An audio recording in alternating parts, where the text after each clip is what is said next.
Hello, salam et bienvenue aux Femmes Rayonnantes Entrepreneurs Podcast où tu trouves des épisodes de 15 minutes ou moins avec des conseils, des astuces, des réflexions sur la prestation de services en ligne, l'entrepreneuriat digital, le leadership et des actions à mettre en place pour développer ton entreprise digitale.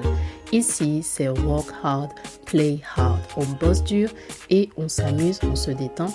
Aussi, je suis Leslie, associée dans la gestion des risques financiers et j'aide les femmes en corporate à lancer et développer leur entreprise de services digital en 2 heures par jour.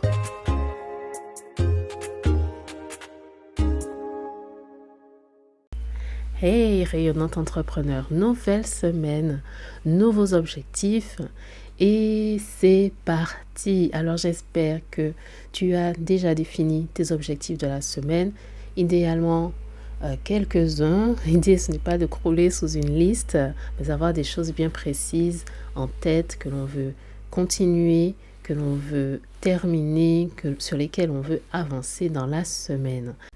Et cette semaine, justement, retrouvons-nous en direct, le premier direct de l'année, mardi 9 à 20h.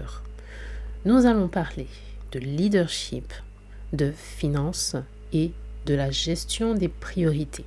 En fait, j'estime que c'est la base, mais vraiment la base de la base pour pouvoir lancer, développer ton activité, mais aussi les compétences clés que tu vas développer au fur et à mesure que ton entreprise se développe.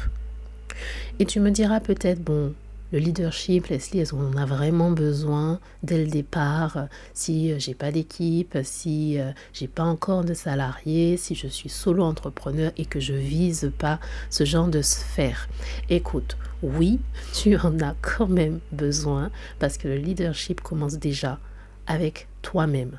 Et c'est ce que nous allons voir mardi, mais bien plus encore sur la gestion de ton argent. On va parler de gestion financière personnelle, ok, et gestion du temps, mais des priorités, plus précisément, je préfère parler de priorités. Et ça aussi, c'est de la gestion personnelle. Donc, on va être vraiment orienté sur le leadership mardi et je t'invite à me rejoindre pour ce premier live de l'année qui va te permettre d'aller beaucoup plus loin, je l'espère. Bien sûr, j'ai pas tout dit. Je n'ai pas tout dit. Tu auras bien plus d'informations mardi en direct. Si Dieu le veut, je suis là. Et aujourd'hui, dans notre podcast, j'ai envie de m'attarder un petit peu plus sur le leadership. Pourquoi c'est essentiel, même si tu n'as pas encore de salariés, si tu n'envisages pas d'avoir de salariés, si c'est peut-être juste toi, quelques freelances de temps en temps. Et bien que tu le réalises ou non, être entrepreneur, solo ou non, c'est faire de toi déjà un leader. Tu es déjà dans cette position de leader. Tu es déjà en train de diriger, de gérer ton entreprise, tes ressources pour pouvoir obtenir ce que tu souhaites, pour pouvoir atteindre les objectifs que tu vises. Que tu le réalises ou non aujourd'hui, tu es déjà leader.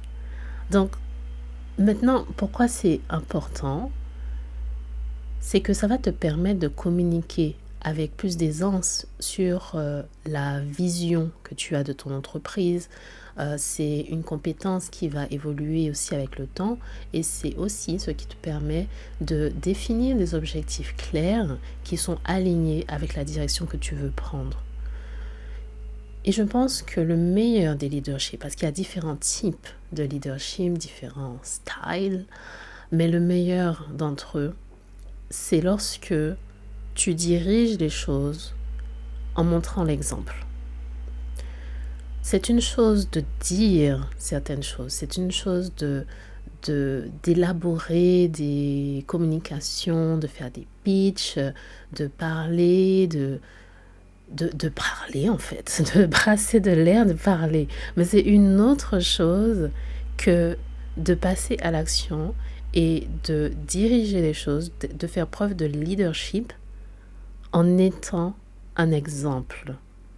Parce qu'au final, ce qu'on entend de toi, ce qu'on entend des mots en fait que tu vas partager, c'est une chose, mais ce que les gens, les personnes autour de toi qui vont collaborer ou travailler avec toi regardent, c'est quel exemple est-ce que tu donnes, quelle attitude est-ce que tu as. Et selon ton attitude, ils vont s'adapter. Ils vont s'adapter, ils vont changer, ils vont regarder ce qu'il en est et savoir si oui ou non ils ont envie de rester de suivre en fait la direction que tu veux prendre en tant que leader. Et ça, c'est important de le réaliser très tôt, avant de pouvoir avoir des collaborateurs, avant d'avoir des salariés, avant d'engager des freelances, parce que la façon dont tu vas gérer ces relations-là et la façon même que tu te gères toi-même va avoir un impact sur tout le reste. Donc voilà, ça c'est la clé essentielle que j'ai envie de partager aujourd'hui. Bien sûr, nul n'est parfait, moi non plus, et c'est une compétence avec laquelle on ne naît pas forcément, c'est quelque chose qui se travaille. Le leadership, ça se travaille, on devient leader. Je ne pense pas que l'on naisse leader, je pense qu'on le devient. Alors si aujourd'hui tu estimes que tu n'es peut-être pas encore où tu souhaiterais aller et tu aimerais développer tes compétences davantage, que tu sais que tu avances dans cette direction et tu te poses peut-être des questions sur la suite, rassure-toi, tout va bien, tu chemines vers cette direction qui t'inspire, un pas après l'autre et c'est assez.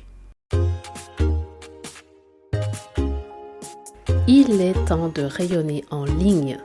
Merci d'être passé, d'avoir écouté et si tu souhaites aller plus loin, tu peux visiter le site internet www.femmerayonnante.fr.